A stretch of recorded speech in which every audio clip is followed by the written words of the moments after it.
होगा तो लाठियां भी खाएंगे, गोली चलेगी तो गोली भी खाएंगे, लेकिन अपने साथियों के साथ ताकतवर को लात मार के दिखाएं। आलजी साहब, आप कोई टांग नहीं उठाने देंगे वो लोग। मैं कह रहा हूं ना, आप जाएं ना। बने हुए हैं जेके रिजॉर्ट और बहुत सारे रिजॉर्ट जिनके खिलाफ कोर्ट ने फैसले किए हुए हैं, उठा दें वहां से, बंद कर दें उनको। मैं मानूं आप बड़ा इंसाफ करने वाले पसंद आदमी आए हुए हैं वहां से, लेकिन आप भी गरीबों को लताड़ रहे हैं, लेकिन रब हिसाब लेगा। आप कर रहा है कि ये लोग गलत हैं जो यहाँ पर बीजेपी का ही भरा है। ये दाल दुल जिन्हें है ना, ये सारे इन्हों में रहा करती है परवाज की धुन, उन परिंदों को नशेमन अच्छा नहीं लगता। और बीजेपी वालों, तुम जो दुश्मन हो इंसानियत के, तो खुल के वार करो, यूं राम के भेष में रावण अच्छा नहीं। आदाब। आज 25 दिन हो गए यहाँ पर लगातार धरना प्रदर्शन जारी है, वरना सरकार को टस से मस नहीं हो रहा। कहीं ना कहीं देखने वाली बात यह है कि इंसानियत खत्म हो गई। इस धरने में आज मौजूद है तरनजीत सिंह टोनी, एक बड़ा फेस है और जम्मू कश्मीर की आवाज़ सच को लेकर हमेशा आ गए हैं। तरनजीत सिंह, मैं जानना चाहूँगा कि लगातार यहाँ पर 25 दिन से धरना चल रहा है और आप भी इनकी सपोर्ट में यहाँ पर आज धरने पे मौजूद हैं, तो क्या कहना चाहेंगे? सरकार को 25 दिन में कोई फ़र्क नहीं पड़ा? देखें, ये गूंगे और बहरों की सरकार है। ये सरकार सच्चाई के बिल्कुल नज़दीक नहीं रहती है जी। ये सरकार इंसानी हकूक, ह्यूमन राइट्स के खिलाफ काम कर रही है। ये सरकार को अपने कारोबार से फुर्सत नहीं है। और कारोबार कौन कौन सा है कि बाहर से लिकर माफिया को JNK में लाना, ये इस LG सरकार का काम है। बाहर से माइनिंग माफिया को यहाँ लाना, ये इस LG सरकार का काम है। अभी तो वो ये बिजली वालों ने हड़ताल कर दी, नहीं तो जो पावर माफिया वो भी आ रहा था यहाँ पर। तो ये सरकार उस तरह की सरकार है। तो ये गरीबों की सरकार है ही नहीं। ये मैं समझता हूँ कि मैंने पहले भी कहा है और दोबारा कहूँगा, जो लोग जम्मू की धरती से एडवाइज़र बने हैं, आज उनका फ़र्ज बनता है कि वो आज जम्मू के गुजरों के साथ जो नाइंसाफ़ी हो रही है, वो खड़े हो आके और इस्तीफा दे दें। अगर सरकार नहीं मानती तो कम से कम आवाज़ तो उठाएं हमारी। आज मुझे बड़ा बेहद अफसोस है कि लोगों को बांटने के लिए ये जो इनडायरेक्ट फॉर्म ऑफ गवर्नमेंट है LG की, बीजेपी की, ये बेसिकली आज की डेट में जब इन्होंने देखा इलेक्शन सर पे चढ़ने आया है, मार्च अप्रैल में इलेक्शन हो जाएगा, मई जून में इलेक्शन हो जाएगा, सितंबर अक्टूबर में इलेक्शन हो जाएगा, 5-6 महीने रह गए, तो इनके पास बेचने के लिए कुछ नहीं था सिवाय इस नफरत के। उन्होंने हिंदुओं में ये साबित करने के लिए कि हमने गुजरों के खिलाफ एक्शन ले लिया, और जबकि ये बेचारे 1947 से उजड़ी हुई कौम, जिनका कोई वेली वारिस नहीं, ये गरीब को लात मार के ताकतवर बन रहे हैं। कभी किसी ताकतवर को लात मार के दिखाएं LG साहब। आप कोई टांग नहीं उठाने देंगे वो लोग। मैं कह रहा हूं ना, आप जाएं ना। बने हुए हैं जेके रिजॉर्ट और बहुत सारे रिजॉर्ट जिनके खिलाफ कोर्ट ने फैसले किए हुए हैं, उठा दें वहां से, बंद कर दें उनको। मैं मानूं आप बड़ा इंसाफ करने वाले पसंद आदमी आए हुए हैं वहां से, लेकिन आप भी गरीबों को लताड़ रहे हैं, लेकिन रब हिसाब लेगा आपसे। तरनजीत जी, मैं जानना चाहूँगा कि जिस तरीके से 127 फैमिली का एक प्रोपोगंडा चल रहा है, वो भी इस परिवार के साथ जो यहाँ पर धरने पर बैठा हुआ है उनसे मांग रहे हैं प्लॉट, जाने कि उनकी लड़ाई JDA से है, वरना फिर भी इन लोगों से मांगते हैं। आखिर ये पूरा मसला क्या है? आप भी देखते हैं सोशल मीडिया पे लगातार वीडियोस जो हैं वो वायरल हो रहे हैं। मैं कह रहा हूँ कि पहले तो सबसे पहले कि मेरी थोड़े दिन पहले ना बलवान सिंह, जो हमारे एक बड़े संजीदा कदावर नेता हैं कांग्रेस में और भूतपूर्व MLA हैं, इसी इलाके से बने थे और मिनिस्टर भी रहे, उन्होंने, मैं उनसे बातचीत कर रहा था तो उन्होंने कहा कि 1983 में मैंने वोट मांगे थे यहाँ से। अच्छा। नाजिर हुसैन है कोई यहाँ, नज़ीर हुसैन, वो कहता नज़ीर हुसैन को जाते होंगे सी ते असीं वोट मंगते सी 1983 तो 1983 में तो JDA वजूद में नहीं था। कहाँ से आ गई उनकी जमीन? ये जो कोठियां चंद बनी है, ये बाद की सरकारों का काम था कि उन्होंने ये कॉलोनी बनाई, लेकिन उसके बाद तो मैं समझता हूं कि अगर 1983 में उन्होंने वहाँ, मेरे को लगता है 1988-89 के करीब जाके JDA फॉर्म में आया। ठीक है जी। तो उससे पहले ये लोग अपना प्रदर्शन कर रहे थे, तो ये यहाँ पे बस रहे थे।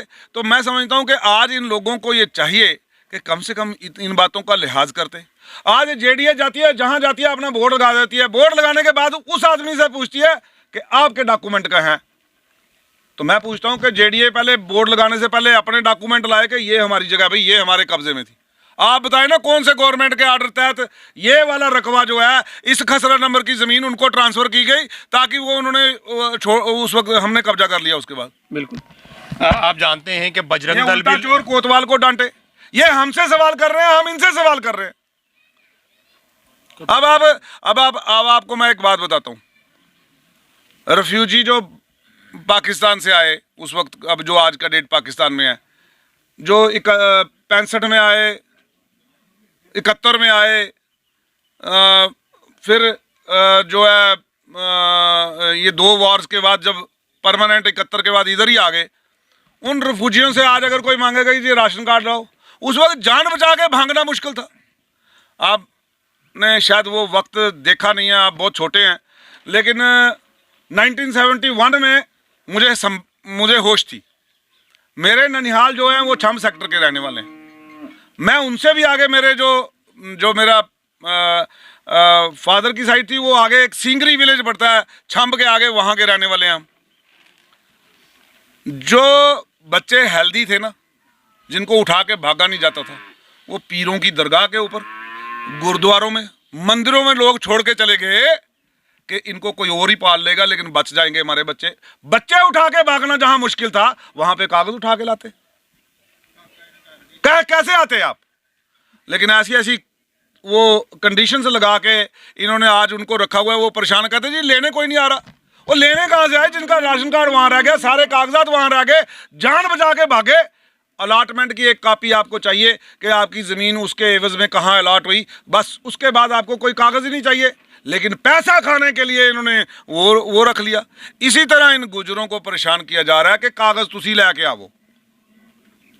अच्छा, मैं जानना चाहूँगा कि बजरंग दल भी लगातार प्रोटेस्ट कर रहा है कि ये लोग गलत हैं जो यहाँ पर धरने पर बैठे हुए हैं। हाँ, इनसे ज़मीन लेनी चाहिए। बजरंग दल कौन है? वो बीजेपी का ही भरा है। ये दल दुल जिन्हें है ना, ये सारे इन्हों का ही ना। ये जानबूझ के इस तरह कर रहे हैं ना, क्योंकि माहौल पैदा हो जम्मू में, नफरत पैदा हो हिंदू और मुसलमान में, और इनकी सियासी रोटियां सेकी जा सकें। ये 55 का आंकड़ा कोई करतूतों से थोड़ी पार कर सकते हैं। ये ऐसी ही लड़ाई लगवाएंगे। ये तो चाहते हैं यहाँ पे कत्लो गारत हो जाए। मैं मुबारकबाद दूंगा पूरी गुज्जर कम्युनिटी को कि एक पीसफुल धरने पे बैठी है। हिंदू मुस्लिम सिख इत्तेहाद जिंदाबाद जिंदाबाद, हिंदू मुस्लिम सिख इत्तेहाद जिंदाबाद जिंदाबाद, हिंदू मुस्लिम सिख इत्तेहाद जिंदाबाद जिंदाबाद।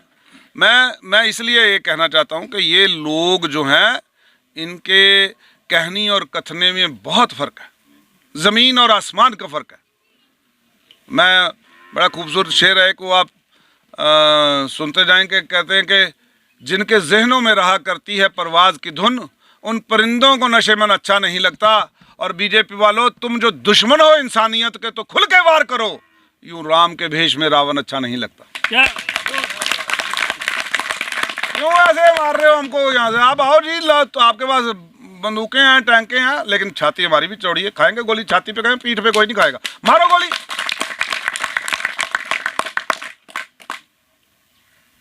तो ये वो लोग हैं जिन्होंने पुलवामा के शहीदों को बेच के हिंदुस्तान में इलेक्शन जीती। तो ये थोड़े से गुजरों को बेघर करना कौन सी बड़ी बात थी?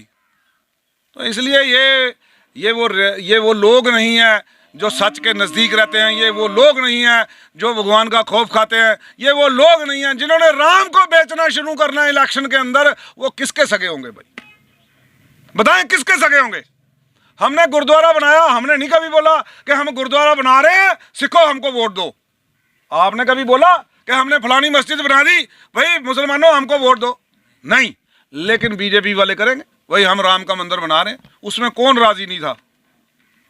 लेकिन एक हवा क्रिएट किया हुआ था कि जब भी होगा ये फैसला तो हिंदू और मुसलमान दंगे हो जाएंगे। कोई दंगा हुआ नहीं, किसी ने पत्थर तक नहीं मारा वहां पे।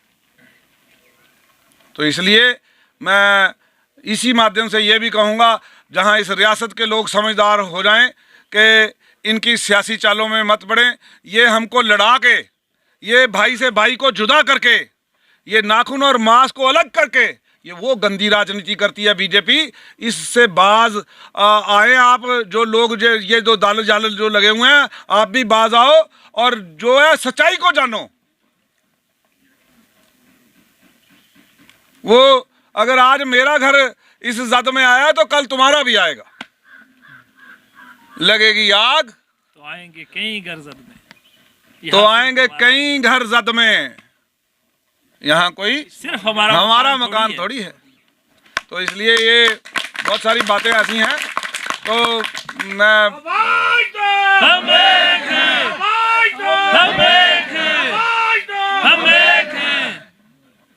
बाकी मैं एक बार फिर उस रब से दुआ करता हूँ कि वो वाहिगुरु करे, वो अल्लाह करे, वो राम करे कि इनको होश आए एलजी एडमिनिस्ट्रेशन को, और ये कोई सही फैसला देख सके।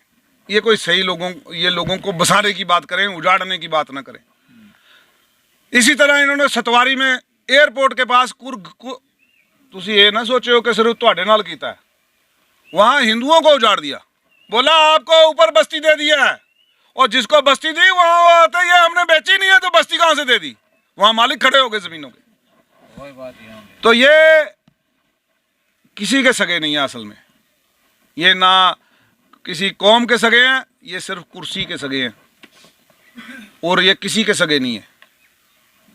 तो मैं तो उस रब से दुआ करता हूँ, हे मेरे मालिक, इन इन इन इन लोगों को एक बार इस देश से, ये जो जैसे कहते थे ना कांग्रेस मुक्त भारत, मैं कहता हूँ एक बार परमात्मा करे भारत जो है बीजेपी मुक्त हो जाए, बस बाकी सबसे इंसाफ हो जाएगा।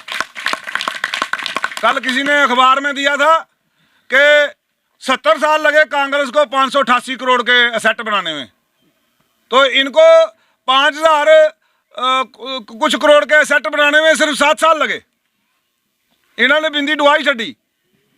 फिर कौन है चोर, कहां से आया पैसा? मैं तो कहता हूँ इलेक्शन कमीशन से अपील है कि ये जो चंदा है ये बंद ही कर देना चाहिए लीडरों को। एक पोस्टर लगाएं बड़ा सा, बस उसी के ऊपर इलेक्शन लड़े। पर पोस्टर लगाने की भी क्या जरूरत है अगर लोगों का काम किया हो तो? आपका चेहरा लोगों के दिलों में बसना चाहिए। तो मैं तो समझता हूँ लेकिन वो ढाक के 3 पाद पता नहीं चल रहा इलेक्शन कमीशन है भी है या नहीं है, लेकिन अपील करना जरूरी है। उस रब अगे करते पे हैं तो अति का अंत जो जरूर होया, रावण का हो गया, इन्हों का भी हो जाना। तो बाकी मुतमईन रहो, असीं अपने साथियों के नाल हाँ। इत्थे अपने साथियों के लिए कोई भी कुर्बानी देनी पई वो देंगे। बीट के इनके साथ बैठना है, बीट इनके साथ जाके एडमिनिस्ट्रेशन से लड़ना है, बीट के भाई हमने लाठी चार्ज होगा तो लाठियाँ भी खाएंगे, गोली चलेगी तो गोली भी खाएंगे, लेकिन अपने साथियों के साथ खड़े होंगे, ना इंसाफी के खिलाफ खड़े होंगे। बहुत बहुत शुक्रिया। ये थे हमारे साथ तरनजीत सिंह टोनी। आज इन्होंने भी हिस्सा लिया है, 25 दिन के बाद यहाँ पर पहुँचे और लगातार इन्होंने भी देखा आखिर इंसाफ इन लोगों के साथ नहीं हुआ। जाने के ये गुजर कम्युनिटी जो काफ़ी 25 दिन से इंसाफ मांग रही है, वरना नहीं मिला। तमाम पॉलिटिकल पार्टियां भी यहाँ पर आए, सोशल एक्टिविस्ट भी यहाँ पर आए, तमाम ऑर्गेनाइजेशन भी यहाँ पर पहुँची, वरना सरकार ने कोई फैसला नहीं लिया, कोई मसला इन लोगों का जो है वो हल नहीं हुआ। हमारी कोशिश रहती है कि हर एक अपडेट आप लोगों तक पहुँचता रहे। आप देखते रहें JKUT update. Cameraman Munir Chaudhary के साथ।